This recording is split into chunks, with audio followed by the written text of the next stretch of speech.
কি ব্যাপার? বলা নেই কওয়া নেই, হুট করে চলে এলেন যে? এই যে আপনার ঘর। আপদ আসলো, ঘাড়ের উপরে এসে বসলো। এখন কোথাও যাও না কেন? ভ্যালেন্টিনের সাথে নিয়ে ঘুরতে হবে। হ্যালো, হ্যাঁ বল।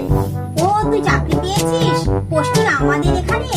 মা তোকে আমাদের এখান থেকে ডিউটি করতে বলেছে। হ্যাঁ, মা তো ঠিক কথাই বলেছে। আমাদের বাড়ি থেকেই ডিউটি করবি, কোনো অসুবিধা হবে না। মা, আপনাকে এই ঘরটা ছেড়ে দিতে হবে। আজকে আমার ভাই আসবে, ও এই ঘরে থাকবে। আসেন আপনাকে ঘর দেখিয়ে দিই।